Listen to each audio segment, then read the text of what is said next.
the borrow style service. Oh, yeah, Okay. yeah. Exactly. They do not sell pizza by the slice. No. Oh, they only sell whole pizzas? Whole pizzas. Wait, That's because they not know even the personal? deal. They Or know what? the deal. Whole pizzas only. Yes. Good for them. Yeah, I'm on their team on this. Baller Wow. move. That's economics. Yeah. Do you want a pizza? Fuck you. You get all the pizza, All the or pizza. none of the pizza. Yeah. And it's 300% the normal price. Yep. Oh, capitalism. From fabulous Las Vegas, Nevada, this is Pod Therapy. Real people, real problems, and real therapists. You can submit your questions anonymously at podtherapy.net or email us at podtherapyguys@gmail.com. Broadcasting from the Churn. That's Jim. That's Whitney. I'm Nick. It's time for some Pod Therapy. Pew Pew, Texas. Pew Pew, Florida. Pew Pew, Florida. Yeah. Yeah. Pew Pew, Florida, with real rain and real humidity. Yep. And a really beautiful little natural spring river we went and swam in. Ooh, that's cool. Yeah, Did you do really like cool. tubing or Yeah. did you just, oh, that's Floated 'cause awesome. It had a natural Was it the flow. Weeki Watchy Springs? Maybe up it was in Uptoka.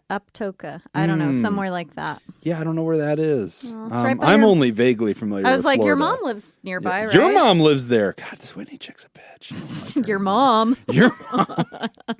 Wow. Well, it's welcome beautiful. back. It's good to Yeah. have you. I think we all got some traveling in. How do you not get sunburned? Because you're like blonde. Yeah. So I feel like you shouldn't have an evolutionary advantage on this. Sunscreen. Oh, okay. Yeah. what they call I'm it. I part wear of a I'm big part of fucking sombrero. That didn't do it. Oh, yeah, I'm part of the You got to get a big Reddit, floppy hat like Nick. I do need to get a big floppy hat. the Reddit 30 plus skincare. Okay. They will just scream at you to drink more water and wear sunscreen. That's the trick. So then I do that. Yeah, well, I went to San Diego, got burned. Is what it is. I have a crazy animal story, and then we'll get into these questions. So Is the story crazy or the animal? I saw a thing that I didn't know happened, and it Okay. was great. Okay. So you're okay. So I think animals were just doing animal shit, but I witnessed it, and it was pretty fucking cool. So seagulls, okay? Okay. You see them doing their shit, and you kind of wonder, like, what the fuck are these things eating besides human food, right? Because they're always chasing humans away, trying to get their shit. I believe anything. Yeah. Yeah. Fish. So I watched one Dead eat squirrels. a clam, Oh, yeah. and the clam was this big as my hand. Okay. Oh, jeez. Yeah, thank you, because my hands are huge, Yeah, and now everybody massive. knows that Yeah. because of her reaction. I really appreciate you saying that. Huge. Yeah. That's as I'm planting it on this entire fucking table. So this thing, I see this big clam, and like my daughter's getting seashells, and she's like, "Oh, Dad, can I get that?" I'm like, "Oh no, that's like an actual clam, honey. Like we're not fucking taking that." Well, then the seagull sees it, drops down, grabs that shit. Just clam shaming your daughter at yeah. an early You age. can't have this.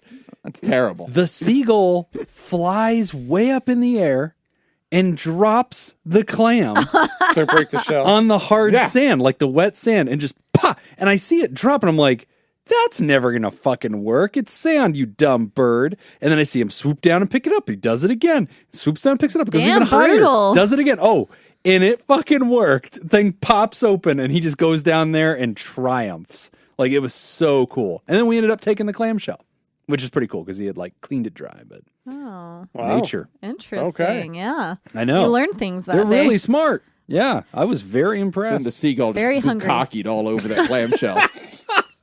Showed it who's boss. Just went to town. With all the other seagulls. Take There your shit were a up bunch today. of seagulls trying to get at that clamshell. right, that's right. So there was that. It was amazing. It was nature. Am I right, guys? Yeah. Welcome to Pod Yeah, lots of Therapy, a bukkake. family show about mental health. Share it with everybody you love. It's only inappropriate if you define the term. That's right. Just don't Google things we Yeah. say, and you'll be fine. Or believe anything we say. Gave That's that clam probably a good blue idea. waffle. Here we go. So we've got some great questions as we start July into the dog days of summer. It's hot outside. Cool down with some pod therapy. First question, switching therapist to life coach. Hello, Pod Therapy gang. To start, a backstory. I started to have severe anxiety attacks during winter of 2020 and started therapy via Pod Therapy's favorite website, BetterHelp.com. Happy you Sponsor did the something. show. Sponsor the show. Happy you did something. Yeah, at the end of the day, we're rooting Yeah. we're on team mental health. I don't give a shit. I immediately clicked with my therapist. She helped me get things under control, and we had great rapport. She eventually left the platform. I tried a few more therapists on the website with their shuffle function, with no luck. Fast forward, I contact... because I bet they don't give you a good way to follow your therapist if your therapist leaves their platform. In fact, there is no way. Yeah, No. so you can only talk to the therapist through their platform. And there I is bet no side that therapist has to communication. have like an NDA, not an NDA, non-compete clause. Ironically, so the language is very vague, but it's actually quite common for therapists there to give you their personal information, or if you just, because you can see the first and last name of the therapist, if you just Google them, you will find their Psychology Today profile instantly. Yeah. Gotcha. And if they do have a side private practice, you'll be able to connect with them, which usually is cheaper than BetterHelp. Yeah. So I immediately clicked my therapist. We got things under control. They left. I used the shuffle function with no luck. What? There's a shuffle. Shuffle. Oh yeah. my God. So let me Like just music. keep breaking Sorry, this thing finish down. the- yeah. No. I'll explain it as we go. Okay. So whenever you get assigned a therapist, it's completely randomized. You answer a few questionnaires. They don't actually pair you with a therapist based on those questionnaires. They're really just screeners to make sure that you're not in crisis or that you're okay. outside the parameters of what they want to do. Okay. But then you get paired randomly. And then if you don't like your therapist, you can just you can reshuffle, or after your first session, now you can access the directory and you can pick. Oh. But before that, you can't see. So you're going in blind first date. But then after that first one, now you have access to the directory. You can pick who's available, or you can do what this person did and just say, Shuffle. "Here's when I'm available next." But also, like, if you can pick, like, what good does that do you?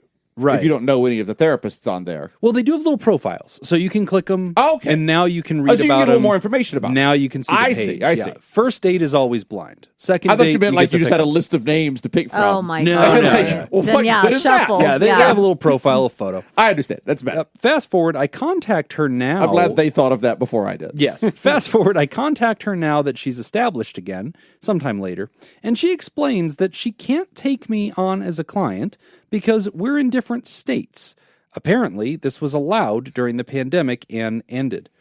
Side note, writer, no, it wasn't. That's what I was going to say. I was like, this was? No, it wasn't. BetterHelp just didn't give a fuck and paid the fines whenever therapists were caught. Yeah. No. And they had sent out messages to all the therapists saying, hey, practice across state lines if you want to, and we'll be happy to pay any like fees or board complaints or anything that you get.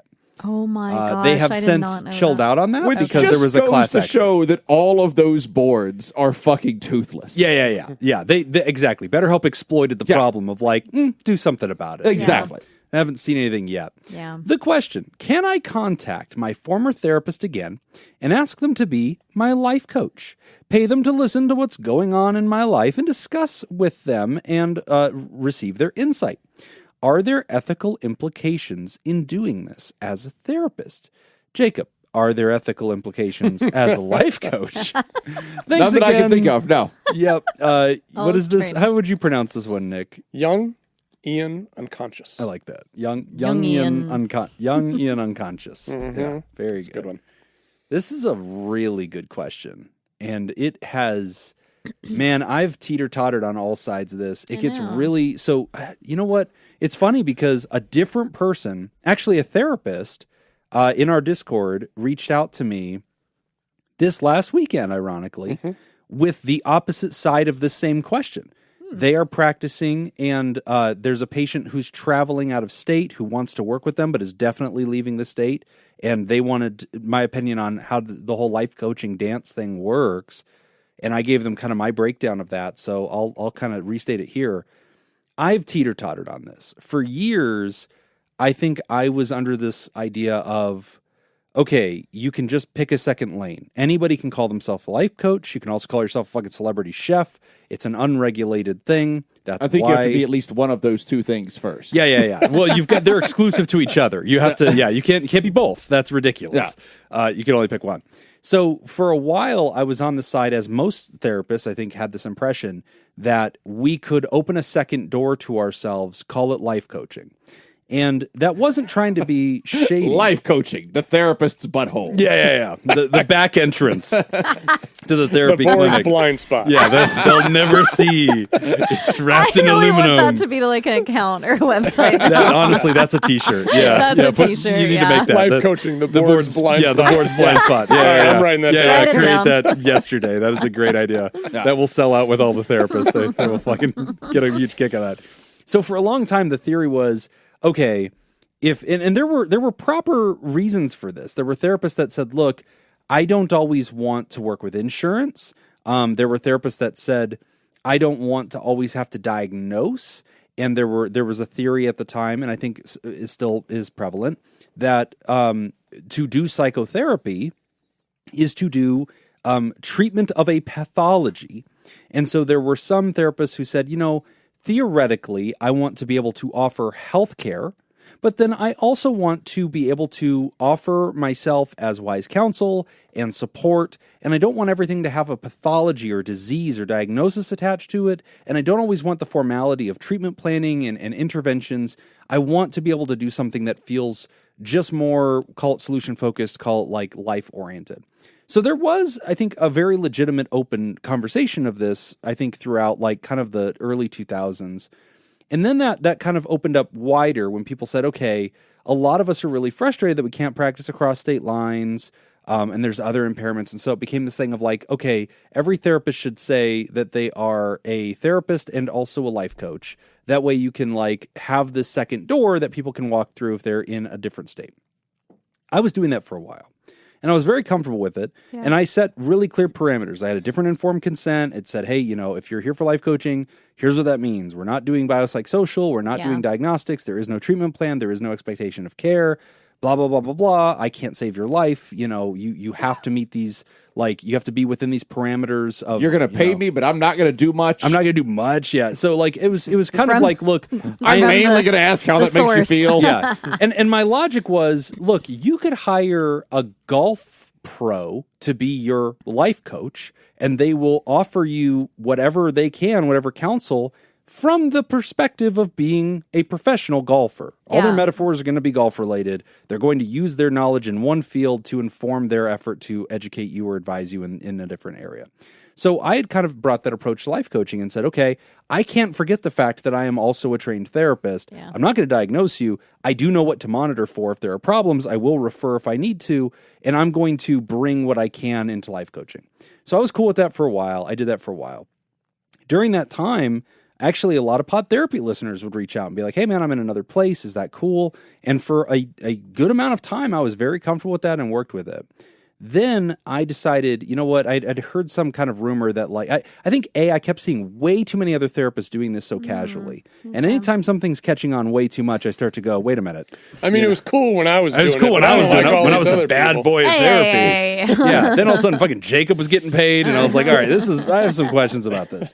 So things made Jim anxious about what Jim was doing. I got anxious. I have a t-shirt at home. It says end corruption, and then below that it says, or at least let me participate in it. At least I want to be in it. So I started getting nervous, and so I signed up for this like telehealth CEU program. Okay. And so it was like a very like, it advertised itself as like, look, we're trying to be the clearinghouse of all continuing education and extra workshopping training on everything telehealth. Okay. And so I was like, great.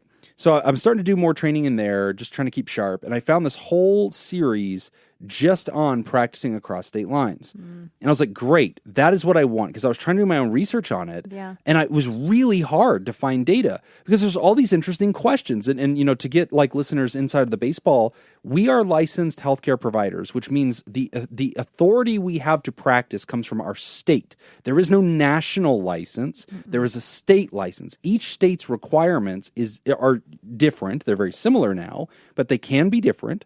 Each state's board of examiners is different. And the theory of that is that you ought to have healthcare professions policed by their community. That's who you are accountable to. And basically you have this jury of your peers and citizens who receive care who make up the board of examiners, and they can determine what is expected in our community, what is best practices, and who will do the work. And I think that's a great idea. The challenge of that is that whenever you have, let's say, a patient in Arizona, and we all live in Nevada, well, who am I answering to? Because I live in Nevada, I'm practicing in Nevada, I'm here. The patient could be said to be telecommuting across state lines into my practice. This is my Zoom. I live here. And so do I answer to the Nevada Board of Examiners? Is that person a healthcare tourist who's come here for help? Or am I crossing state lines and going to the patient to see them in Arizona? And now am I practicing in Arizona without a license? And then the next question is, not every state has like a straight up law that says if you ever do that, so help us God, we'll kill you. Some states do have a statement that says, hey, do not practice here without a license. Some states say things like, we believe in continuity of care with the patient, and like, you know, we're not going to bust your balls over this if somebody's traveling. It's very, very complex. And then you have these other questions of like, well, what if the patient's in danger? Yeah. And like, well, I'm not their That always doctor. is I'm just a life coach.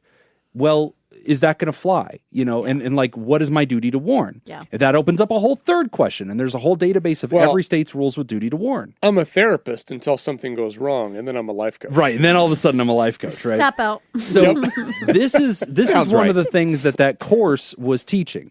And it was unfortunate because the course did not do a good job. I wanted to hear black letter law. Yeah. I wanted to see chapter and verse for every state. I want the real answers, and that's why I paid my money to this course, because somebody was supposed to have this.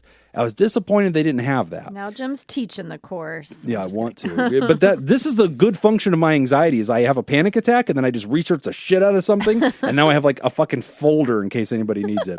So they basically gave this big lecture, and the professor of the course said, and basically scared me, and was like, Not difficult. not very hard to do. Boo, you know.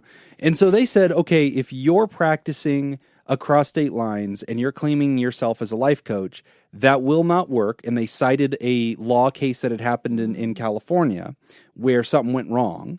And basically the California Board of Examiners said, no, you do not get to decide when you are and are not a licensed clinician. The day you do this, the day you become this in our state, from that moment on, you are this. And there are social expectations of that, and there are accountabilities that go Like with that. letting go of your license, kind of. Right. You can abandon the license if you want and go all life coach, but you don't get to tell me, like Nick had joked a second ago, when you are and when you're not. That's why I made that joke. Because Yeah. I knew about that. And they case. said there is no way to disentangle those two identities. Even if you give a big old informed consent and the patient says, yep, I totally get it. I know you're not functioning as a therapist right now. I'm just hiring you as a life coach. It is impossible for that person to disentangle your identities because they are the same. And so the expectation of care is inherent according to the California Board of Examiners. So in that case, this person, the therapist in question, was found liable. There was difficulties, and it was yucky for them. So if you dropped your license and said, I'm just going to be a life coach, but then still did therapy with a client, then what? Which is a new question, right? Yeah, because then there's this that whole seems safer to secondary me, 'cause then It it's almost like, is. I mean, that sounds fucked up. There's but an I'm just saying argument what- Because for- we've already discussed that the board doesn't have any the teeth. board is quite toothless. So Well, no, like, you aren't a part of the board anymore. You Right. have no license. they have no jurisdiction Yeah. over you. So then who does? And arguably, Yeah. you could be held civilly or criminally Sure. liable for practicing medicine. Like Depending on what happens. But there's not a board to get you, but there's courts. And how it- The yeah. justice system would get you for practicing. Well, guess, I also, don't could know. you even get professional liability insurance? Right, you probably wouldn't. You couldn't. Yeah. So Yeah. you're what do really life on the coaches hook. use? Well, you can get professional liability I'm like, insurance, they but do it's not the something. same. But they can get Yeah. liability Well- insurance for anything. It's not going to be the same though because it's not clinical. Well, and who's gonna? Yeah, I don't. know. And it's going to be hard to who's- cash it in. Yeah, right? exactly. Yeah, Well, that's the whenever thing. you It's like you can get insurance if you have a brick and mortar storefront. Yeah. You can get just liability insurance Yeah. for that. Like we have liability Yeah. insurance Or like in this umbrella room. or Yeah. something. Oh, good, because I actually cut myself on the way in. Good. Yeah, we've got it. That rusty nail was Yeah, really bad. I couldn't tell you what the policy is or who it's with, but I know that it comes out of my account It once a month. exists. Good. Yep. Yeah, and they're all happy to take your money. It's just whenever you try to cash it in, then they go, "Wait, are you practicing healthcare?" And then now they get to it. So it is a big, huge hornet's nest of confusing questions. It was enough that whenever I did this research probably a year and a half ago, 2 years ago. That I was like, you know what? I think I just want to go ahead and close that door. I still have life coach as a concept that I'll put on my website, but I also make it very clear I am only serving Nevadans. Yeah. As I'm comfortable, the reason I'm comfortable with life coach to a Nevadan is because there are people, especially male patients, who still have a lot of stigma about mental health. And so for them, they see life coach and they're like, okay, but like if I really have a problem, this guy could also help me, right? Because I don't really have a problem, but I just kind of want some coaching. Right. Like, great, get in here, buddy. Like But you let's said, fucking all coach. all your And that- consent forms are. That is an example of Jim thinking that everybody else thinks into things as much as he does. Yeah, it helps. It's subconscious for So them. I'll do it now, but I'll only work with Nevadans. So fast forward, this therapist writes me and says, hey man, have you thought about this? I'm like, boy, howdy have I. I have a whole fucking file on it. Let me tell you what I've learned. So I basically tell other therapists, it comes down to, I think, 3 fundamental questions. And Ryder, you're not a therapist in this case, but we're on the topic. Let's unpack it. Number 1 is your state and the local, like, where is the patient going to be? And you need to figure out where they live and how that state feels about anything. You can call another board of examiners, like if the patient who's in Arizona, you and I can call them and go, hey, I have a patient that travels across state lines, whatever, I want to provide continuity of care. Can I get a single case permission with this? And the board can say, yeah, we're fine with the spirit of that. That's fine. They may also say, yes, and we're going to need you to quickly take this online class about Arizona law, duty to warn. That's what I had to do in Oregon. Yeah, and that's pretty common. Yeah. So, I mean, like that can happen. So I always tell people, think about the location of the patient and make sure that you are familiar with the duty to warn policies of that state at a minimum, and maybe contact that board and ask for permission. Also, I want you to think about the severity of the case, right? Because if they are sufficiently severe, I don't know that you should be trying to treat them, because if there is an emergency, you have no power, right? I do can't you call the call? Arizona Yeah. police and say, I'm using my legal authority to put this person under care. They're going to be, who the fuck are you? Yeah. I'd have to call a therapist I know in Arizona and say, hey, take it on me, my credibility that this person's in danger. Will you use your authority? And they're like, no, fuck you. Like, I'm not putting my license on the line. So it's a mess, and it is a mess because it is a fucking mess. So there's the long-winded answer. The counseling compact is probably being enacted in the next 2 years. Nevada has not yet joined it. 38 states have. Oh. And this will allow, won't affect you. You're fucked. But Yeah. me, I'm in good. workers Yep. are But you guys actually special. have your own compact that's under development right now. It's almost neck and neck with the counseling compact. The MFTs are fucked. They don't have theirs yet. They're always. The psychologists I feel have like. one, and then you and me ours are developing right now.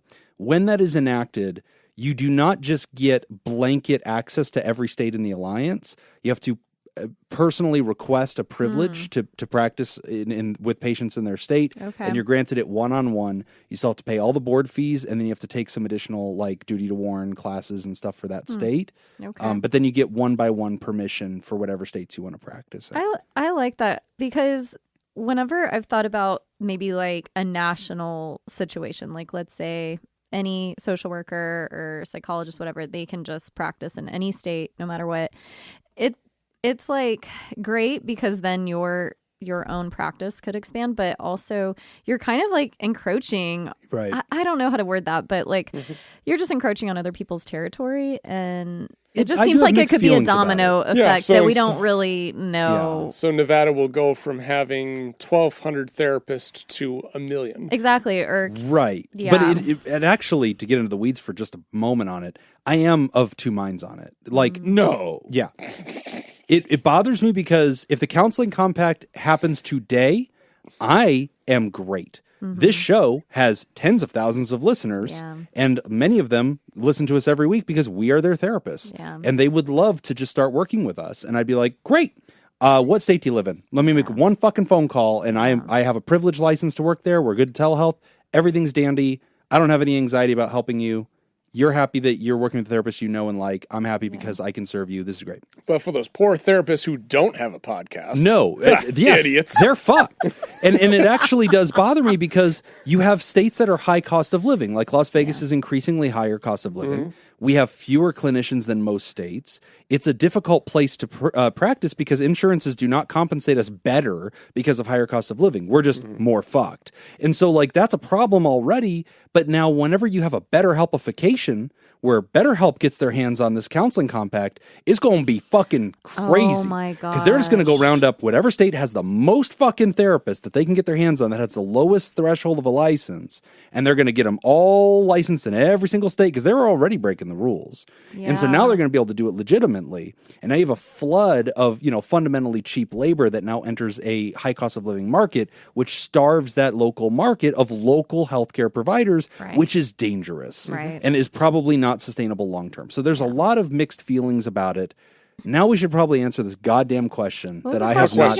The question is a writer saying, my therapist moved states. Can I just hire my therapist as a life coach and basically tell them, hey, man, we're just doing this as hire life Jacob. Coaching? First off, why aren't you hiring Jacob? Yeah. Zero ethics over here. Yeah. Easy answer. He has no ethical objections. Legally, you can. It's not your job to decide whether you can do this. I was going to say, you can do whatever the fuck you want. You can just call this therapist and say, I'd like to work with you. How do you feel about that? Yeah. To this day, I still work with some patients that are out of state, some of which I was working with before. Because you're a bad boy. Because I'm a bad boy. Because we have a pre-existing relationship. I believed that I was ethically choosing continuity of care over cutting them off. And it was. And I also case by case evaluated and said, I believe, and this is a challenge because whenever the therapist gets called out for this, the perpetual question by their peers is, do you believe you're such a fucking good therapist that you're the only one that could have helped this person?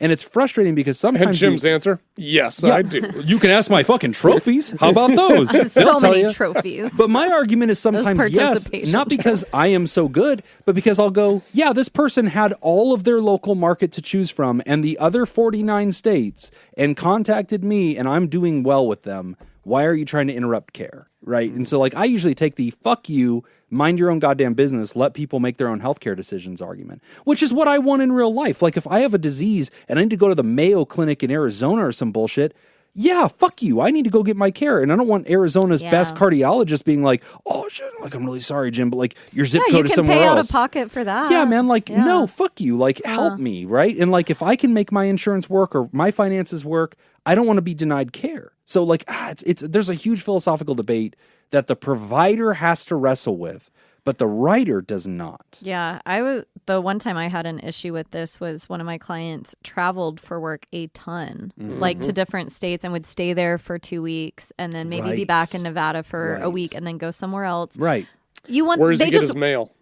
Exactly. There's That's what I always said. I'm like, well, you're a resident of Nevada. Your address is Nevada, right? They're like, yeah. I was like, great. I was like, I'm going to go off that. And you may be in North Carolina, but whatever. So yeah, and that happens a lot. Military, and this is another argument for the compacts is look, we have people that are military, that serve, that travel. What's the rules when they're deployed in Afghanistan? Yeah. They're in another country, which there's a whole nother, that lecture I was attending said, if your patient's in another country, you need to figure out how that country does mental health governance, call that board, ask for special permit. It's a fucking nightmare, which is kind of dumb. You look at all these layers and it's these are obstacles to care.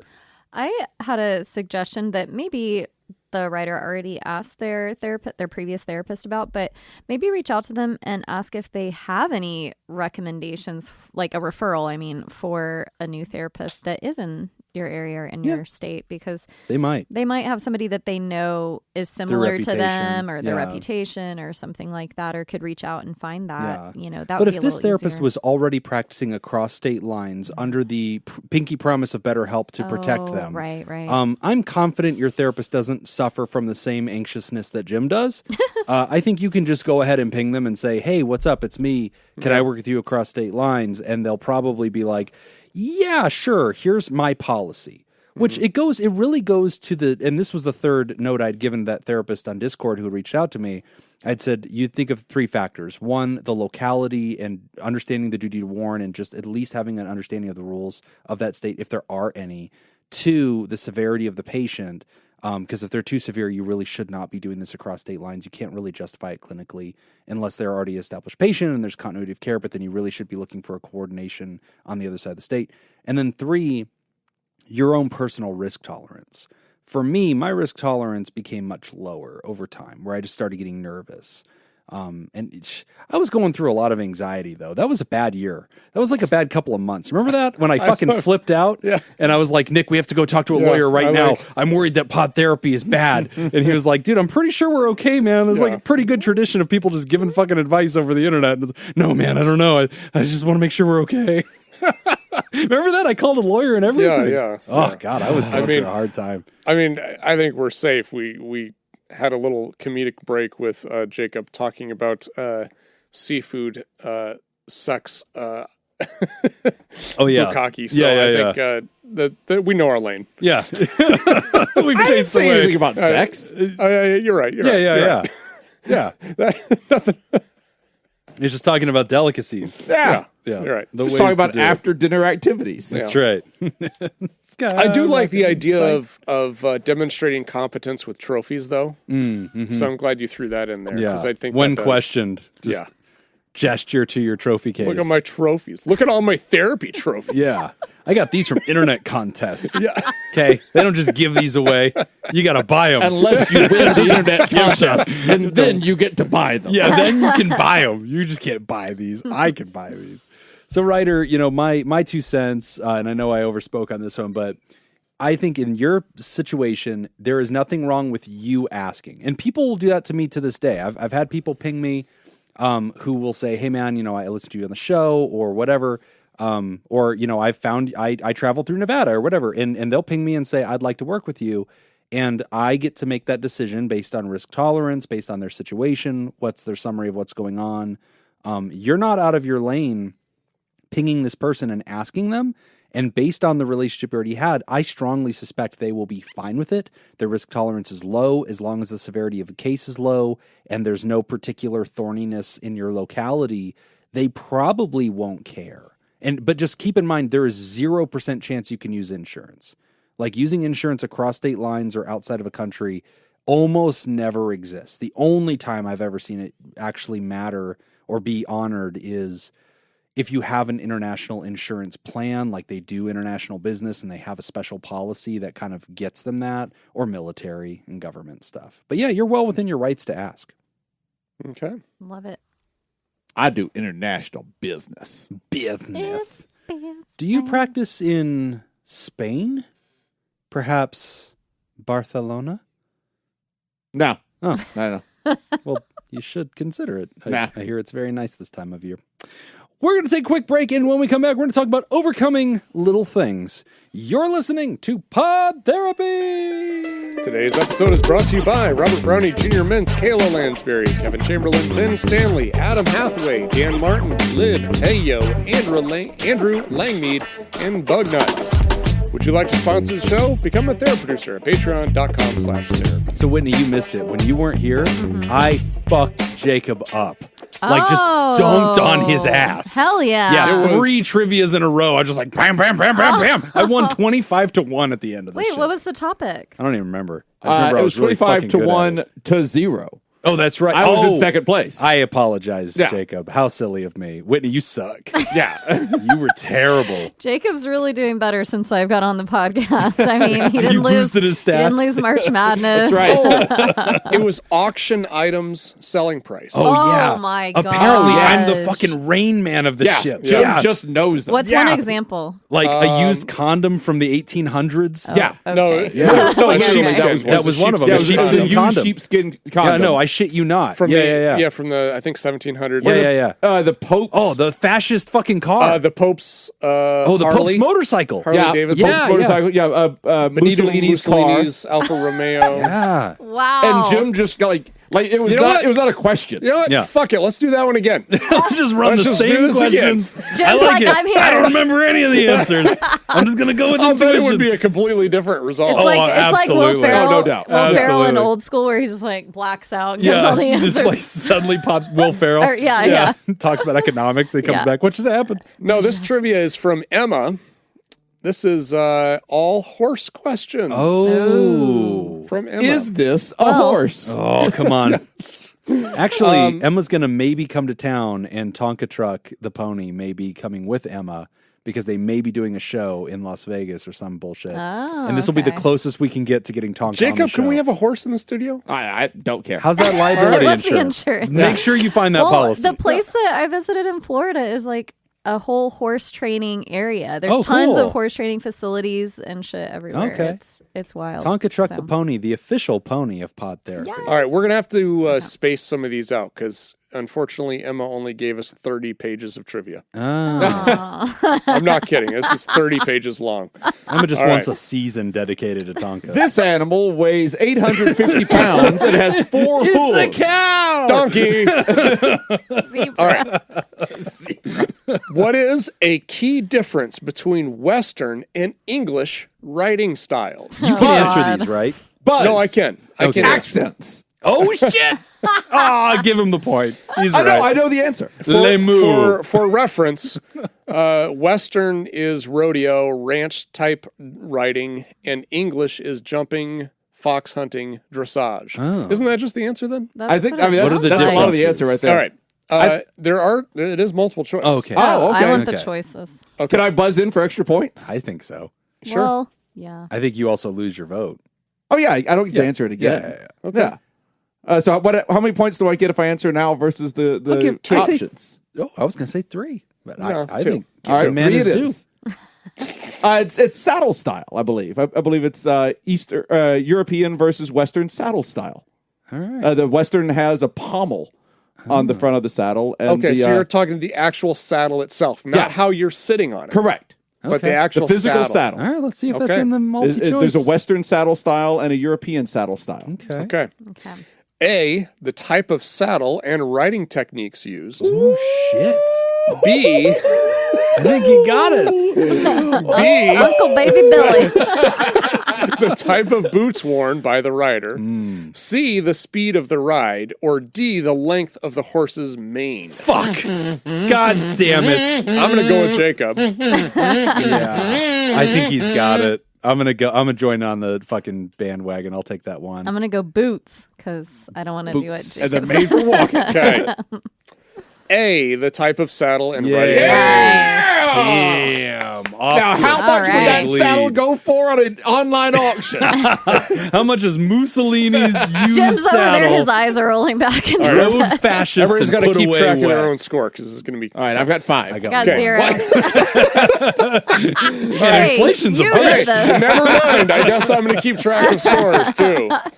All right. Which candy company is known for sponsoring major equestrian events, including the Kentucky Derby? Phew.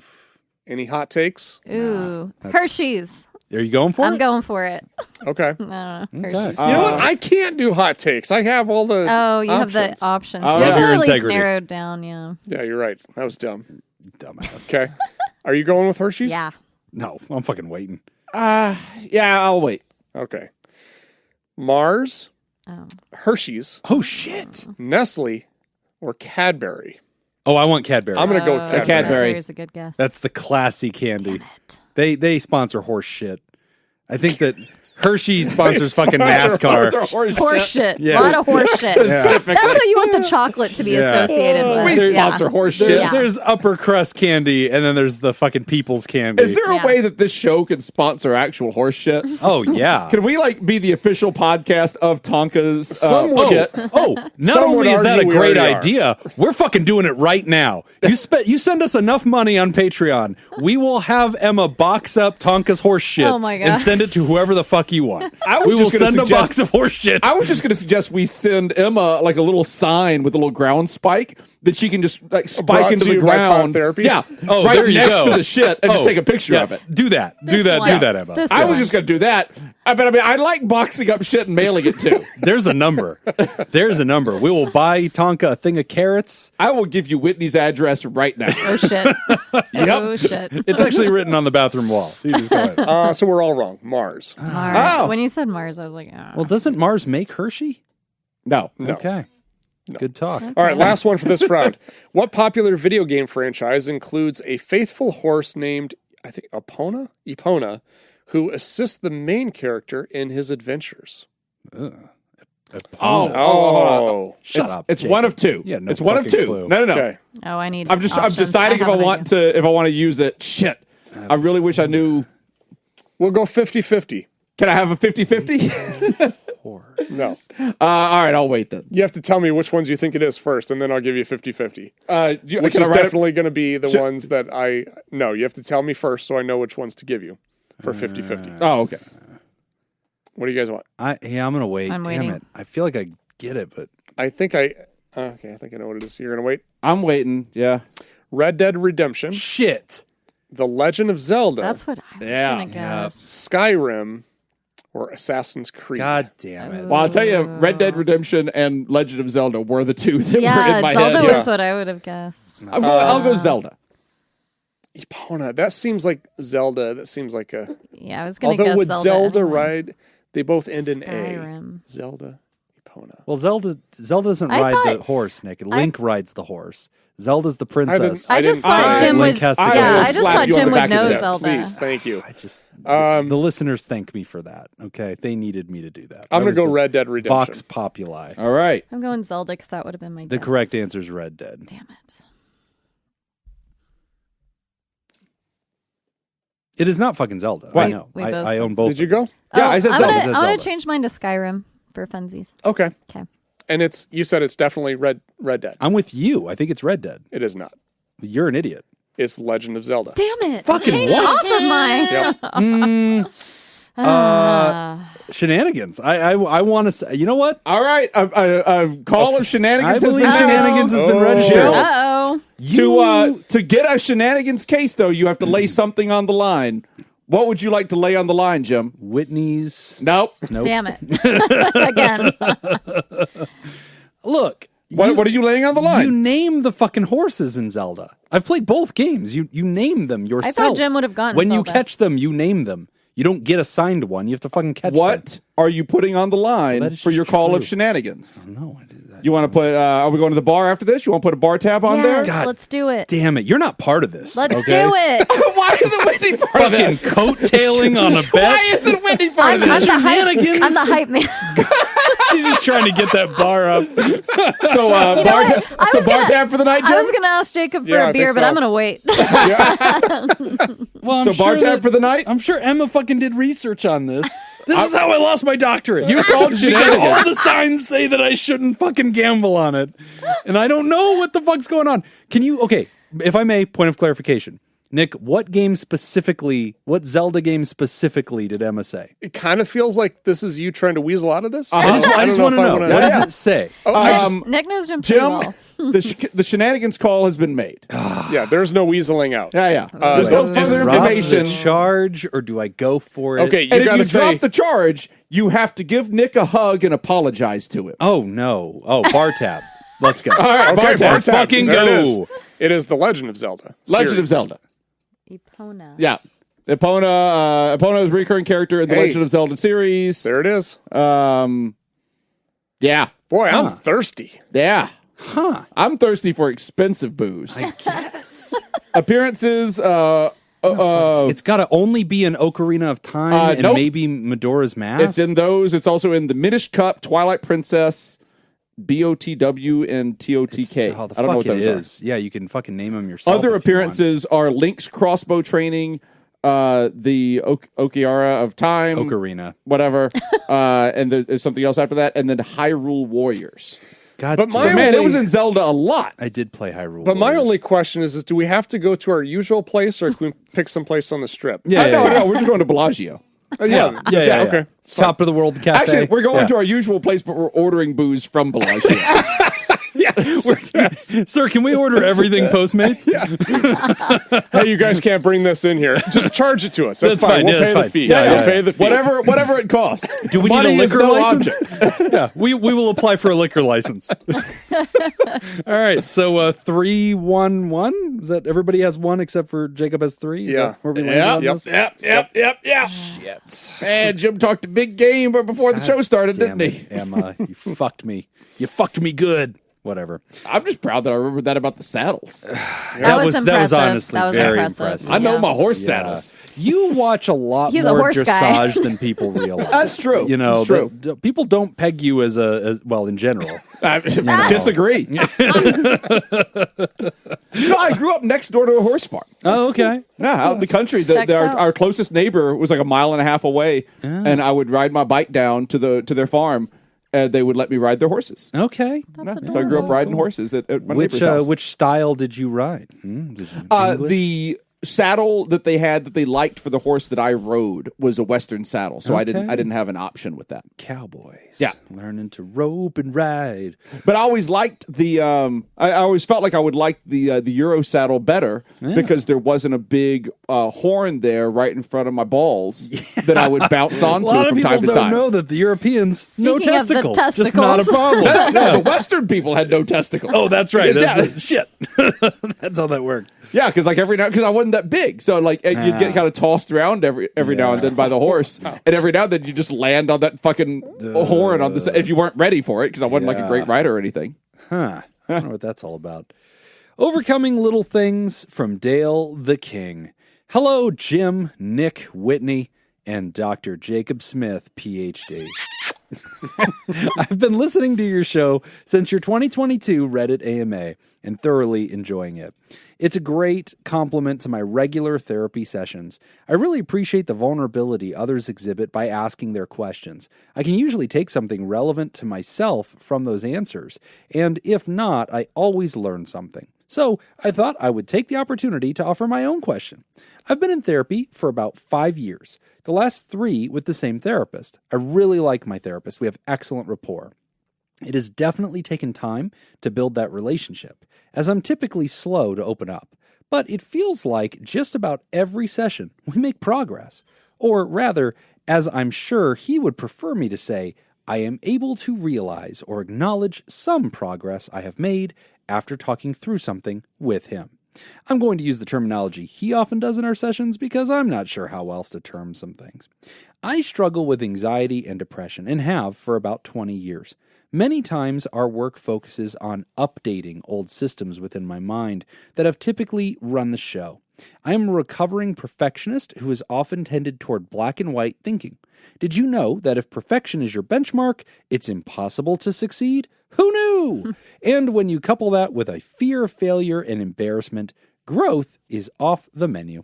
I struggle with running information through new systems that are not based on old fears or thinking patterns and having the bigger mind be in control.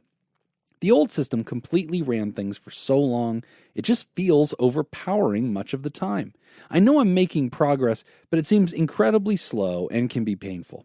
I know that life is about the journey and not the destination, but the journey is often just plain hard, and I can't help but wish that I was making better time on this journey, you know?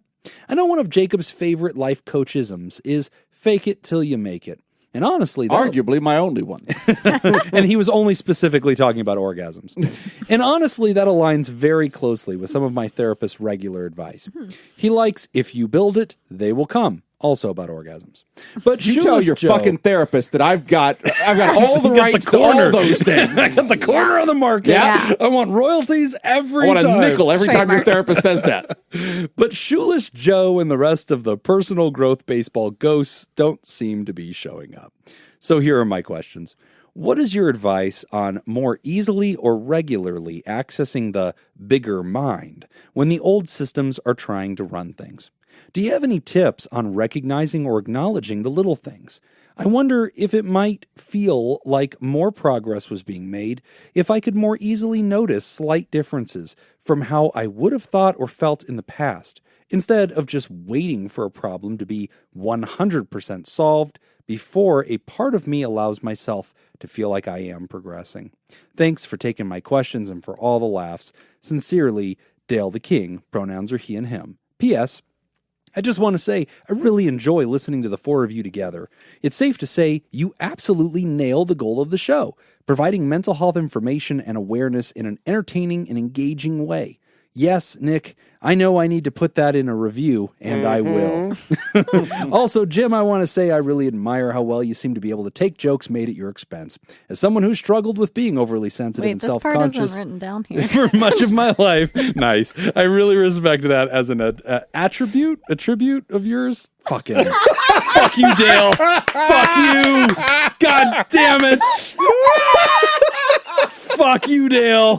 I know what you did, you piece of shit. Dale, the motherfucking king. God damn it. And he is. Wow. I fucking walked right into it. Oh, and he was so happy too. Like almost the last word, literally. Jesus. He was so pleased. Oh, Jesus. And then just Never mind, ran Jim right did not into write it. that. Wow. Well just played, one Dale. more point to our listeners. Jim will read anything you write down. Stay classy, San Diego. If you write it, he will read it. Oh, that's a good question. Oh my gosh. The bigger mind and how to stay aware of small progress. I like that. It's interesting because as Dale the King was, explaining all of this, some of the things that he said, as far as like, and I'm gonna bring this back to golf. Oh, good. Yeah, I was worried we weren't going to talk about golf. Yeah. But no, like the whole perfectionism thing, like that resonates with me because I definitely have this idea of like perfectionism, and so you're just setting yourself up for failure. And I've learned over the years to kind of change my definition of like perfect or what good actually means. And good doesn't mean that you don't make mistakes. Good means that you make better mistakes, that your mistakes are not as big. And that also, I think good means that you start viewing mistakes that you make as an opportunity to demonstrate growth. So it's like if everything goes perfect, then I don't have to demonstrate good coping because I've got nothing to cope with. But when things do go wrong, I can look at this as like, okay, here's an opportunity I have to actually implement the stuff I've been working on. Yeah. So just kind of a change of philosophy, I guess. Yeah. Something that I like to kind of suggest to clients that I work with who show similar struggles is asking them if there's anyone in their life who they can sort of bounce their ideas off of or bounce their like progress off of. So do you have like a family member, a really good friend, or a partner who you could kind of check in with them and be like, have you noticed or what have you noticed over the last year, 2 years, 3 years, as far as, especially when we're talking about depression and anxiety, a lot of those things will show up to people really close to us, even though it may not be all of it. Masking and hiding that part of ourselves is really comfortable, and we get good at it if we've been dealing with those issues for a long time. But sometimes I'll suggest trying to ask someone close to them, like, hey, what have you seen or noticed? Because it can kind of help validate what we might be doubting ourselves. Because, our thoughts don't tell us the truth. They lie to us all the time. And so getting a little bit of input from somebody outside of your own head might be helpful. But I don't know if you have a person like that who you could trust. That's something I would kind of suggest if you're looking for progress, Another thing, too, and I know you're not going to like this, and it's one of the things that we talk about all the time, but like journaling with the purpose of actually like at the end of the day, I'm going to write down a few little things that I accomplished, or I'm going to write down a few things that I recognize that I've made progress on. I do this, or I want and I try to encourage my personal training clients to kind of do this as well, to like look at like if you're making progress, are you looking for progress? Because if you're not, you're not going to see it. Like, one of the biggest signs that people are making improvements in the gym is when they leave the gym and they feel energized, or they feel good, or they feel optimistic, or they feel hopeful, or they feel like they're ready to take on the day. But they don't recognize that unless they're looking for it. Like you just kind of get into this groove of like, I just do this and this happens. And sometimes, you're only looking for progress in one specific area, and it feels like it's never coming because you're making progress in all these other areas, just not aware of it.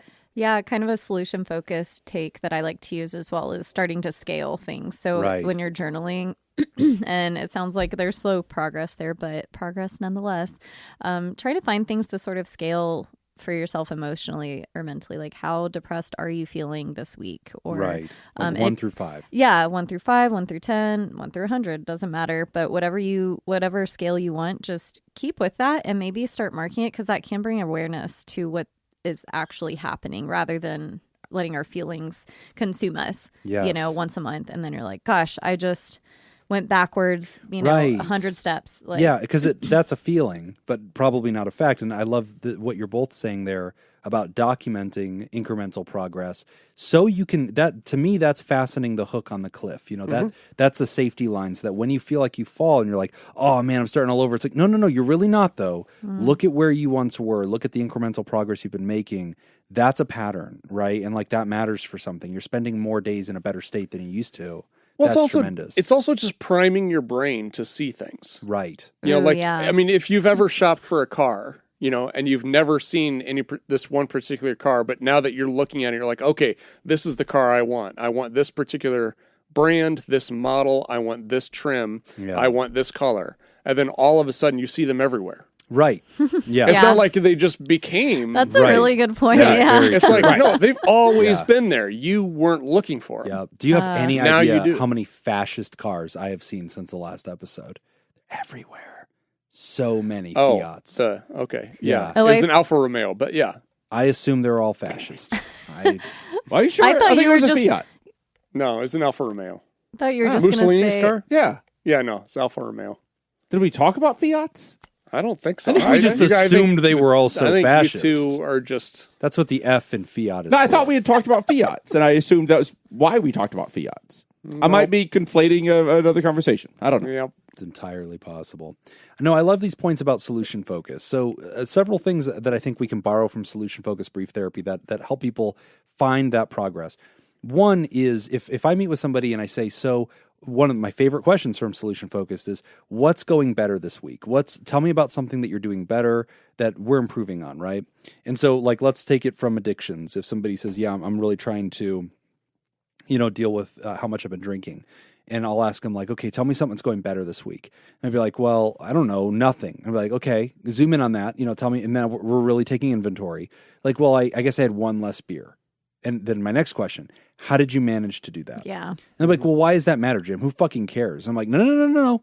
That is 1 yard more, right? That is a game of inches. How did you get that? How did you manage it? Well, I don't know. I guess I felt like I was done after the last one. I just didn't order one more. It's really impressive, man. What'd you do instead? I ordered fries. That's great. Okay, this is interesting, right? We're fries. finding the exception to the rule. So I love that. Another version of that is if somebody says, yeah, I'm not making any progress, you say, okay, what didn't go worse this last week? What did you prevent from going backward? Like, well, I don't know. I drank the exact same amount as I did last week. Fascinating. How did you manage to do that? What are you talking about, dude? I'm not a winner. You're not a loser either, my man. You pushed, right? You came in at a tie. I'll take that against the problem. Totally. That's fantastic. You used to tell me that your life was in free fall, that you were falling down, right? Now you're holding your own. How did you manage it? So like even stalemate can be reframed as progress or as lack of failure if you're looking at it, I think, correctly. And that's a solution-focused mindset. Mm-hmm. Yeah. Yeah, I used to do that, like, talking about kind of the perspective of like, oh, how was your week? Oh, I had a major setback this week. I slipped back. I just had a terrible week.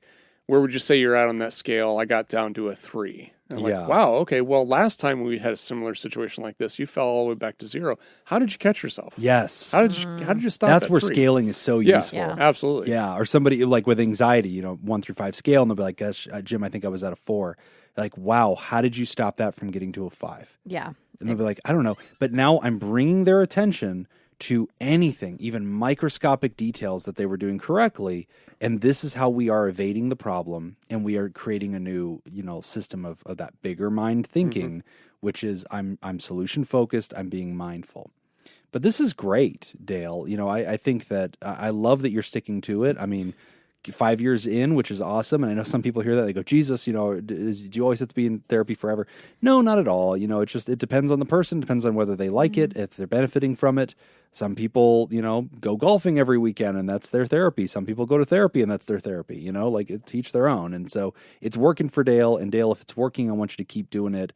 I love that you brought up these 2 points, the bigger mind, that ability to sort of zoom out, which is really another trick that we all use to identify progress, which is reframing, right? Because we'll talk to somebody and they'll be like, oh gosh, I was so so, let's take the alcohol thing again. I was so anxious that I was going to drink when I go out with my friends that, I just didn't take any phone calls, and I feel like I'm becoming avoidant, and I'm just, oh no, and they're worrying about themselves, right? Think they're doing something bad.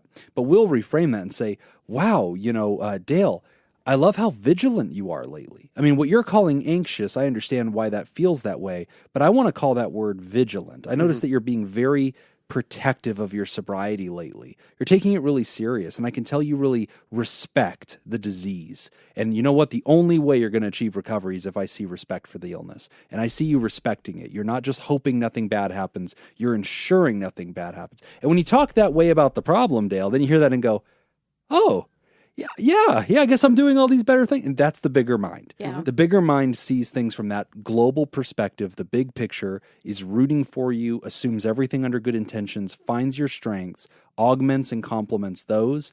Generally, that starts to move people in a better, way forward, away from their problems and towards success. Yeah. That's my favorite attribute that people have. I like the solution focus. The writers shared some of their therapists isms or the way they verbalize which stuff. are all That's ripped really off cool. of Jacob. I mean, obviously. And I'm going to sue him. I hope he does. Just is that your lawyer on the phone? Yep. Oh, Nick, I thought about something. This is unrelated. That's awesome. Yeah, Good job. Thanks, bud. I've been really trying to take your advice. Yeah. So at the beach, there was a guy wearing a golf shirt and it said "Talk Birdie to me," and I was like, "Oh, that's awesome." So yeah, I asked him if I could have it, and he said no. You asked a So man you at the took beach it. if you could have his shirt. Yeah. It's San Diego. You're making it weird. You're right. Yeah, he was taking it off anyway. I don't know. Probably could the bird would have taken The it. seagull. We're going to take a quick break, and when we come back, we're talking about my friend is getting fired. Oh, no. You're listening to Pod Therapy. Today's episode is brought to you by Robert Brownie, Jr., Mintz, Kayla Lansbury, Kevin Chamberlain, Ben Stanley, Adam Hathaway, Dan Martin, Lib, Heyo, Andrew Langmead, and Bugnuts. Would you like to sponsor the show? Become a therapy producer at patreon.com/therapy. More horsey trivia. More. Hey. What city is known as the horse capital of the Oh world? my gosh. Your mom. Oh shit. I want Kentucky. All right, Jim has the city of Kentucky. That's where Very the good. Derby is. Yep. Yep. Nope. You're right. Yep. You're it. Let's see if Kentucky's on the list. He's locked in. Oh All right. shit. Oh, Nope. You made the God rule damn that locked you in. Fuck. I'm gonna wait. I'm for gonna wait on options. Yeah. God damn You know it. what? I'm gonna wait too. All right. Okay. Interesting. Can I got have a safety Lexington, real quick? Kentucky. God shit. God We have damn it. Louisville, Kentucky. God fucking damn it. All of them are going to be Kentucky. Sarasota Springs, New York. Oh, thank God. The Kentucky of New York. As many have said. Ocala, Florida. I almost said that Oh. because they're so. okay. That's what I was talking about. Oh, We really? visited. That's where she was visiting. Yeah. Okay. Okay. So But I was like, actually no, have it's I know the what you're capital. Kentuckies. I should just for fun. I kind of feel like Sarasota Springs. I don't know why. All right. Kentucky feels like a red herring. All right. A blue herring. Yes. I have to go with Ocala. I think it's a smart move. Ocala, just for funsies. All right, I'll take Lexington. There's a fuck ton of horse Oh farms my in gosh, Lexington. there's a lot. Yeah. Okay. Let's see here. Just got None of us are taking Louisville. I mean, I will if you'll let me. Nope. I'll take it. You already I'll took take a scrap. the city of Kentucky. Fucking dumb. There has to be a city named Well, Kentucky he's somewhere. covered too. Kentucky. My brain was so Turns excited. out he's right. Yeah, it's just Kentucky. Kentucky. Oh shit! That's the most Kentucky Trick shit question, I've you ever dummies! heard. It was Kentucky. Lexington, Kentucky. It is Lexington. All right. And Jacob Nice. just smoothing over it. 4 points. It's What going. equestrian event is often associated with luxury brands such as Longines, I don't know, and Rolex due to their sponsorship and support? Ooh, I'm gonna guess. Yeah. Okay. I mean, go ahead. Polo? Is that what Oh, that that's sport's gotta called? be Where you're on the it. horse and you polo? Yeah. that's the If one. I had the ability to take a blind guess, that's what I would have done Yeah. too. Yeah. Oh, that is not the blind guess I would have taken. You thinking? Were you Well- thinking dressage? I was thinking the Lexington, the Derby. Will you thing, too, reread but- the question? What equestrian event is often associated with luxury brands Yeah. such as, and somebody's got to tell me, Longines? Longines? Vagina. That's like a Longines? European brand, I Longines? think. I think so. That's And why, I Rolex, guess. due to their yeah. sponsorship and support. I think Polo's solid. I'm gonna Oh, take it's another a guess. watch. It's another watch manufacturer. okay. It's I'm going to high-end guess watch. something about fox hunting. I don't know what that's called. I think that's just okay. called I'm fox hoping the hunting. spirit of the fucking thing. I get it. I think it's just called fox hunting. All right, good. hunting. Give me that. Okay, so you're going to go. So Jim is locked in on I should have gotten Spirit of Kentucky too. God fox damn it! hunting. Oh, God damn it! Is Do it they not even called use fox horses hunting? for fox hunting? I don't know, man. No, they do. I thought you just walk. They got a little. with them. They got a trumpet. Okay. Yeah, And yeah. There's I guess dogs. both. Jim is picturing the Disney cartoons Yeah, the from Fox and the from Hound. the movie. Yeah. Yeah. Okay. 100%. All right. Fox hunting. Yeah. You're going with polo. What are you doing? You want options? I mean, Go blind, you pussy. Take dressage. no, I want options because that's not the type of event that I thought. I thought it was going to Just be me like racist? the Preakness. I don't know what that word is. It's a I'm race. going to go with polo. Okay. You can see You're going- them. So, I was going to do that anyway. All right, so you get 1 point Plus, if it's like, polo. fuck it, I get to make up yeah. rules. Right? Yeah. Yeah, just true. Okay. Options are show jumping, Ooh. dressage, polo, Come on, Fox. eventing. God damn it. Eventing? Damn it. Damn this game. I mean, fox hunting's kind of like an event. Emma, fuck your game. I hate this game. Yeah, I like this is Tonka, your but fuck fault. this Jim's game. taking a fault. turn. This The thing's Olympic cost me a sport bar of tab. eventing is best described as an equestrian triathlon. Oh. That's basically fox hunting. Nope. Triathlon, one of the things could be the fox. I looked it up to try to give you some credit, Jim. I think that one of the things could be the fox. You don't know. All right, I'll take dressage. We are all wrong. Is It's it show fencing? jumping. Show. Oh. Yeah, when you said that, I was like, oh.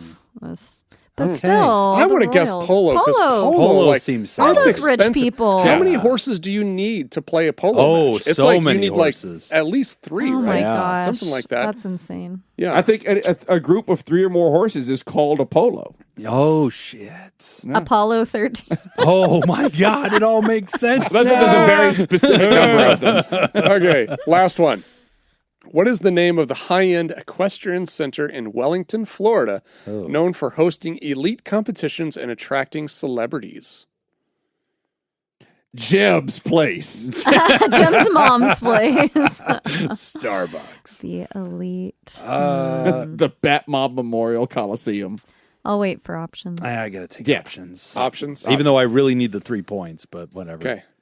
Mar-a-Lago. Ah, damn it. I'm kidding. Oh, The Palm Beach International Equestrian Center. that sounds right. The World Equestrian Center. Oh, The Akala Horse Complex. damn. There it is again. I told The you. Tyron International Equestrian Center. Oh, man. Give me World Yeah, Equestrian. that World That one's sounds a good badass. guess. Damn it, that's the one I was going to go That's with. got to be. I'll go Palm Beach then. That All would right, be the I'll most take American C. shit ever. I'm still going is with to my name Ocala. it the world. A world. I'm going. Yeah, I'm World's going a good guess. Ocala. You taking that Yeah. Ocala? Jacob and I are. Oh wait, you're switching? No, I said Ocala. You said World. No, I said She said World's she a good liked guess. World. But Oh, okay. I'm going with Ocala. Okay. Nick well, and I are going World. No, I said Palm Beach. Oh, did you? Yes, and I got it right. Oh, isn't I would like to switch my answer to Palm Beach. Since yeah. Whitney can switch her answer. that weird? Yeah, apparently Nick willy-nilly. can too. I did not. Says it I under said his breath. Dressage. Yeah. Play the tape. You know what? Shenanigans again. Double or Are we going double or nothing? Are we going double or nothing? No, you're way too excited. I'm out. Then you have to give Nick a hug and tell him that he's right. He's a no. I'm beer. So the answer was Palm Springs? Yes. Okay. No, Palm Beach. Okay. Palm Beach Still not Palm International Springs. Equestrian Center. Suspicious. Okay. All right. Thank you. Very suspicious. I believe Jacob's still Flow in the lead. rata. Oh, I'm still very much in the lead. My Yeah. friend is getting fired. Hey, buddies, my heart is heavy. I got my friend Trey a job at my place of work, and he's about to be fired. I stole him from our last place of employment, which was a terrible place to work, but paid okay. It was also an impossible place to get fired from. People bringing strippers into work, Wow. people drinking on the job, etc. Yeah, I know. Like I said, atrocious job environment, but paid okay. My buddy just received a shape up or you're out notice, and everyone who's gotten this notice has gotten canned. I think Trey's out, which sucks, because Trey is dead smart and a good employee. Our job is hard. Sometimes it's working around the impossible, Let's say our company makes 100 items, but routinely promises 120, and it's us negotiating with our customers so they're the least amount of pissed off. If I'm honest, Trey has some issues. Trey has some health problems and calls off more than other people. Trey also complains more than he probably should. Complains to the wrong people, if you know what I mean, and makes excuses when he does not put in the extra effort to make a deadline. With that said, Trey is still a good employee, as I've worked with him for years and a much better employee than I'm used to working with. On to the actual problem. I feel guilty that I had him leave his very stable, shitty job to come work for this company. I fear that I'm hurting him and jeopardizing his livelihood. I'm also worried that it's going to affect our friendship, as he will probably need to take a lesser paying job when he gets fired. If not, face poverty for a while. I hate there being a power imbalance in our friendship when I make more money and I regularly get praised at work. It's awkward and I feel terrible. Can you offer any advice? Do any of you have similar experiences? Octo, the 8-armed praying mantis. Oh. Yeah. It's weird because praying mantises have 6 arms. Hmm. Man, I would just start off by saying, it's kind of basic, but I get feeling a heavy heart about that. Like, I feel that responsibility. Yeah, for sure. Totally relatable. However, you are not responsible for Trey's emotions through this or his actions. Yeah. If he has or his predicament, unless you planted fucking weed on him or something. Like, who would ever do that? Yeah. Or plant it a bagging? wasn't real. It wasn't real. But that's It where was real enough. it felt real, right? Yeah. It looked real. It looked real. Protest. But that's just what I want to throw out there first, that yes, it's natural to feel that responsibility, but you are not responsible for how he performed on the job. You gave him the opportunity to come work at a better place. And if for whatever reason, I mean, the health stuff, I would say, okay, I don't know where y'all live, but if it is in the US, you can't fire somebody for medical stuff, even though it happens. I get it. But if there's ways that he's not living up to his duty on the job, then that's not your job to fix that, to be responsible for that. And then if he does get a job that pays less, by the way, we don't even know he's getting fired. I get that what you're saying is it seems like he will put on a pip, but but even if he does, when I've had friends that are at a different pay scale than I am, I just kind of do what they do. Like, you want to just hang out at the house tonight? Let's watch a show we like to watch together. Right. I'll bring the beer. I'll bring dinner over. Like, let me treat you. I'll bring some Cristal and some shrimp. Yeah. So you can have pretzels. Well, I'm not going to bring it. My servants are going to bring it. But You can watch get the me idea. eat this. So yeah, that's my initial 2 cents hearing this question. I was actually going to say kind of the same thing, which is, you put it much more elegantly than I was going to put it, because I was really going to give me an analogy. eloquently. There it is. I was going to really kind of tear into Octo, as in do you really think that you have that much influence? Oh, Right. damn. Yeah. You don't, right? Yeah. I mean, you really don't when it Right. comes down to it. Like, I hear people say this all the time, where they feel like really bad, they feel responsible for a situation, and then they're like, well, now wait a minute. Like, if the situation were the exact opposite and he's getting all of this praise, are you going to take all of the reward for it? Are you going to take all the credit Good for question. Yeah. Yes. Right. Well, good point. it? Jacob would, and that's why he's a bad person. And a That's life not coach. why.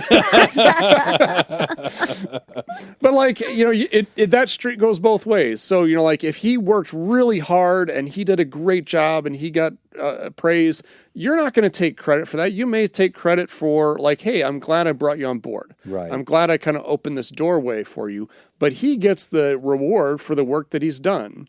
So why doesn't it work the other way? Right. And here's the other thing to think about too. Okay, so he left a lower paying job for a higher paying job. Okay, so let's say it's $1,000 more per month that he's making. Right. And let's say he's been there for 6 months.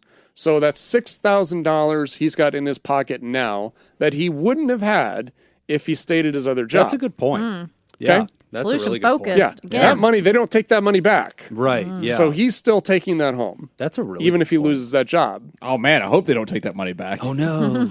It's real awkward if they do. Octo, I'm sorry. They are taking that money back. Yeah. This Now just that I in. think about it, they do take that money back. Yeah, no, that's really good points. I've been through a similar thing, and man, I totally feel you. Like, it's really hard whenever you bring great people. You did this to me. I wasn't gonna Where name was names. that? Story came from. I Sounds wasn't so gonna familiar. name names. Yeah, no. It sucks, man. I mean, it's so yes, this did happen to Nick and I, and it was fucking really hard because like one of the things that frustrated me. So we had worked at this nice rehab. I'd kind of come in first, and then part of my job was, okay, we need to staff this place with like really great clinicians and people that really know what they're doing. And so like I thought, okay, well, my whole value add is that I know a lot of great people and I can probably get them here. And I did. And I felt like we staffed it really, really well. We had really good people on our team, Nick being one of them. And then unfortunately, just the leader just was a privately owned business. And that leader just had, specific opinions about this, that, and the other thing, and would get a wild hair up their ass about like, oh, I'm upset, and I just somebody's gonna be fired. I just got to prove a fucking Jeez. point. The person was not, Fun. what you might call in that situation very Stable. emotionally mature, and so it sucked because that was also a way to punish me because it'd be like, oh, well, I don't want to fire you, but you know what, things aren't going well, so you're gonna have to lose a member of your team, and that really Ew. fucking sucked because I'd have to talk to this person and be like, look, man. We're, with respect, we're not, 7-Eleven employees, goddammit. Like, we're all clinicians here. And I can't just be using my good name to recruit all these people. They put their faith in this company, not because they know fucking you. And there's a lot of Johnny-come-lately companies in town, and they just avoid this shit. And the reason they're here is because I brought them here. It hurts my ability to work in this town for the next rest of my fucking career.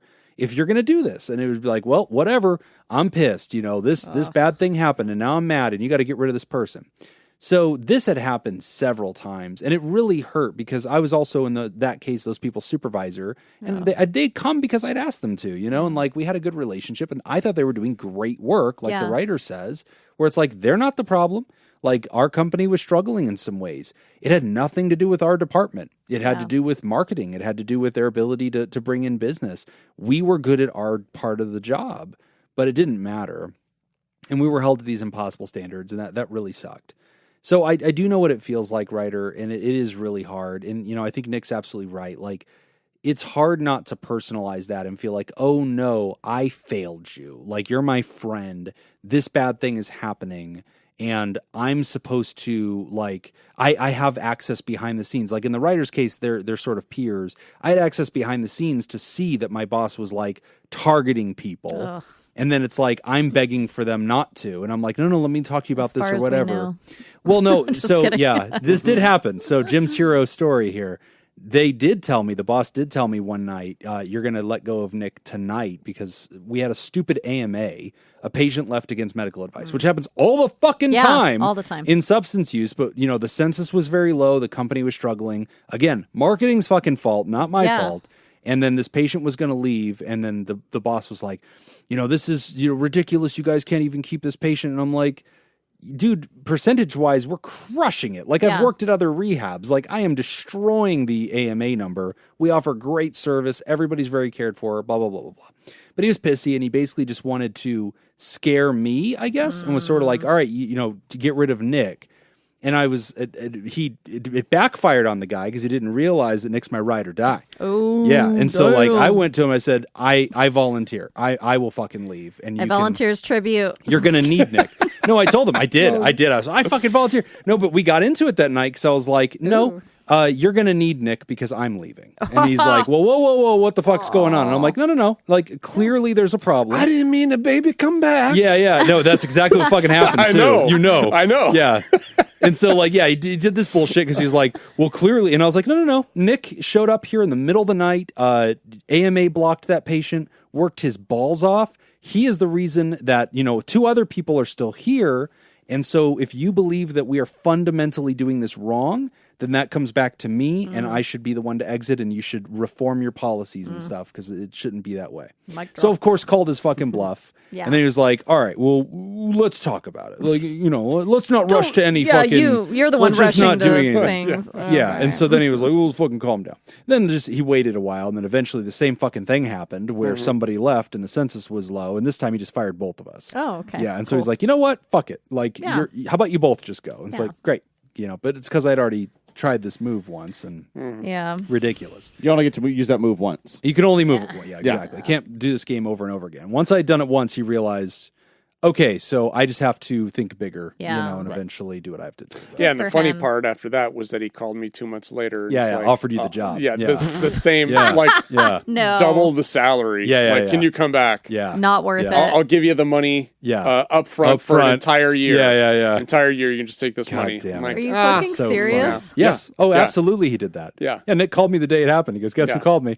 Yeah. Yeah, because he replaced us with idiots. It turned out that Shocker. we knew what we were fucking doing, and it turned out we weren't full of shit. Like, there was a handful of people in the state that have run these programs at that level. We were two of them, Yeah. and you just happened to get us both because we knew each other. We brought in all the best people, Jeez. and then when we left, all of our people fucking left because they're like, "Oh, I could just go get another job tomorrow." Yeah. and they did.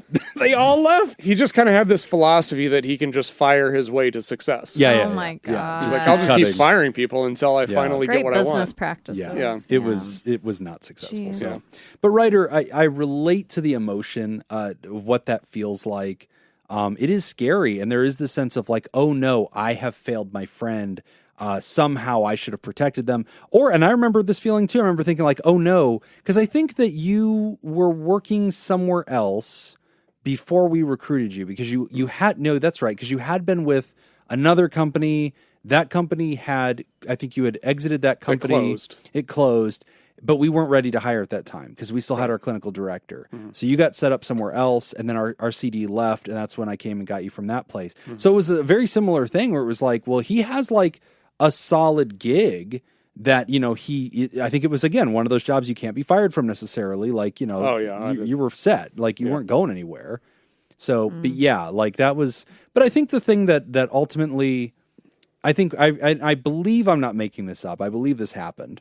But I believe that the night we got fired, which was together at, he summoned us. Bellagio. The goddamn Bellagio. And so he summons us, fires us. So, we get our whole severance package of like, here's how this is going to go down. Do not mutiny. Do not take all of your talent with you. Like, leave here peacefully and I'll give you checks. And we were like, yes, we have bills to pay. It's fine. And we weren't going to fucking tank the place anyway. It's a healthcare company. And you knew they were all going to leave anyway. Well, like, we once knew we're that, gone. they're not idiots. Like, No. Weird. The Trickle two, leaders just fucking left. So, and we also knew the idiots he was bringing in. It wasn't going to work out. Yeah. But I remember that I talked to Nick, I think later on we were waiting for our cars outside in the valet area. And I had said something to you about, I think I was very emotional, surprising. And I was something like, man, I'm so sorry that this happened. And he basically gave me the same lecture he just did, like to the writer, which is like, you didn't do this. And you know how I know that? You're fired too. Here we are together. Here we are, bud. Turns out, Ryder, you're also We're good. fired. He's like, and he's not getting the money back, so we're cool. Yeah. Like, Yeah. I got what I wanted, and then Nick did his classic. I want to pull out my phone, make one phone call, and have a job the next day. Right. And he did that, and so then he was fine the next day, and I was like, great. I have the job before I got to my car. Yeah, that's right. Yeah. You're Can like I get a standing gig? in ballet, texting. Yeah. Got it. Turned out it was not hard, but I know the emotion writer, but I agree with Nick. I agree with whatever her name is. Yeah. That this is all the way you need to think about that is. Also, learn from this. Yeah. Yeah. You know how often I recommend people for jobs? Never. Oh, really? Because of this? Virtually never. Okay. Like, I mean, one hand worth of people a year. Oh, wow. At most. Because like the only way I will recommend somebody for a job, if somebody calls me and says, I'm talking to this person, would you recommend them? Yeah. That's not what I'm talking about. Okay. I'm talking about like, let me go get Ask this a favor person or something. from this job over here and switch them, bring them over to a different job, whatever it is. Two reasons. One is this one. The other is you're putting your own credibility on the line every person that you bring in. So before I recommend someone for a job, I am positive that they are perfect for that job. Okay. I mean, I have no doubt in my mind that they can do the job. They can fit in with the work culture. They will get along with everyone there, and they understand what they're getting into. Yeah. He's not lying, because I've been trying to get on as the Green Fairy at Absinthe for many years. Yeah. I won't do it. I send in You won't do it. headshots. No. Yeah, Will not once do a it. month, I just send them in. I accidentally leave them in studio. Never. The phone never rings. On the other hand, there's someone at Absinthe right now who I got an interview for. Okay. I didn't get them the job. I got them the interview. They got the job through that interview. And for like a couple of months after, they were thanking me profusely all the time. Like, thank you so much for getting me this job. This is great. I didn't get you shit. You did. I got your foot in the door. You got the job because you're qualified to I got you the interview because I knew you were qualified to do the job. Yeah. But that is it. Yeah. I like that. I agree with that philosophy too. Whereas, like, I don't mind, like, every once in a while, like a student or somebody that's becoming an intern or is interested in substance abuse will reach out and say, like, hey, do you know anybody that's hiring right now? And like, yeah, no, a lot of them are really looking for great people. If you're enthusiastic, I'll kind of pre-vet you and take a minute to be like, oh, tell me about why you're interested in this, and then, I don't mind connecting you. But again, they're not going to hire you based on me saying you're a good therapist. I don't fucking know if you are. Yeah. But I also clarify that with the contact too. Like when you set them up with the potential employer, I'll tell them, hey, this is an acquaintance. I don't use like mafia language of like, this is our friend. Yeah. Is that what they say? This is family. That's the Olive Garden, Whitney. Oh, that's a different thing. I love the Olive Garden. Who do you think runs the Olive Garden, Jim? Shit! Oh my God! Bust this nut wide open. Better be friendly to those people. You want them breadsticks? You want the breadsticks? God damn, those breadsticks are good. Ryder, great questions. Swimming with the breadsticks. That's right. Be swimming with Alfredo the breadsticks. It's about to take the tour of Italy. Yeah. So, Ryder, good luck on this. But I agree. At the end of the day, you wouldn't take credit for their success. You can't take credit for their failure. You're allowed to tell them if and when things go wrong. Hey, man, I'm really sorry this happened. I really hope this doesn't affect our friendship. Start a podcast with them. That's how I kept Nick in my life. So that's the best way to do it. It works. We're 7 years in. I can't get out. Yeah. Yeah. Just form an LLC with them if they feel weird He's about tried exiting. That's why this podcast needs to keep going. Jim needs friends. We are legally tied together. That's right. He cannot leave me. He would be the other named party in whatever bullshit I get myself into. As we wrap up the show, we want to remind you can sign up at patreon.com/therapy and get the extended show ad-free a day earlier, as well as enjoy our live chat Discord community and our weekly deep dives, interviews, skill shares, research roundups, and rants. Nick, you had a great installment Did you listen to it? No. But I was hyping you up, goddammit. Like, I'm trying to help you, man. Like, It was a great interview. I ain't got time to listen to this shit, okay? Dude, we're creators. We don't I tell listen you to what, it. I don't eat at my own kitchen. There are very, very few people in our field Yeah. who, when I meet, I could just listen to them talk for hours. Me and this guy. Right. Yeah. Yeah. Otherwise, you wouldn't still be here. Yeah. No. It's been 7 years. He can't get out of it. Rory is fascinating. So tell us He is about Rory. Yeah. So Rory Reed, he works at UCLA in the psychiatry department at UCLA, but he is an expert in impulse control disorders, gambling primarily, which is what I interviewed him about, as well as a whole bunch of other sexual disorders and impulse disorders. Great. So I'm probably going to have him back on at some point. Oh, cool. But just wicked smart. I mean, great. just knows his shit. And so Wow. you could just ask him questions and he just... Good get. You'll learn. That's That's great. cool. So that's up there right now. Patreon.com/therapy. We release this extra content every Monday. And it's always informative. It's always just, the next step in this kind of stuff. So if you like Pod Therapy, good enough to listen to it once a week and enjoy this part of the show where it's a little bit more community facing, a little bit more of, kind of that first step. Take another step, get involved, come listen to it at the $5 and higher level. Every Monday we'll be back in your feed and you can listen on the same podcast app that you are using right now. And speaking of which, hey, you, listener, the one who listens to us like every week, the one who's like, I really like the show and I look forward to it and I get so excited when I see it in my feed. Get on the goddamn Apple iTunes review thingy and give us 5 fucking stars and say something nice about us, like these lovely people. One person wrote, best mental health podcast. Best new find in the podverse. The hosts are super funny and insightful. Very middle of the road. No nonsense shenanigans. Down-to-earth people. They cover all kinds of mental health topics in a genuine and interesting way. The trivia stuff is usually hilarious content, just a plus. Strongly recommend this show if you are looking to learn something while laughing and getting a variety of perspectives. Don't pass it on. Go listen now and enjoy. Cubana Mama approves. Thank you, Cubana Mama. It's nice to get a review. We don't get these often enough. We should be getting new ones every goddamn week because there's a lot of you listening. Why do you always threaten our listeners? It's the only way to get this done. They're going to write down the review. Nicely? No, we've been over this. We did this last time. Threat's the only thing they respect. Because I'm coming for you, listeners. Another 5-star review we just got. The point is, if you leave us a 5-star review on iTunes, we will read it out loud. There apparently isn't the ability to write anything on Spotify. You can just give 5 stars, which we have a lot. So, by the way, we are at 96 5-star reviews on iTunes. Cool. Get us to 100, listeners. Yeah. Let's get there. Let's get to and break 100. So close. We're at 86 on Spotify. Again, we'd like to get to 100. And we are like up in the top 10 of mental health podcasts in Good Pods, I think. Awesome. Like top 25 for relationships. Very cool. Doing really good there. Another 5-star review says, this show is the best thing since unsliced bread.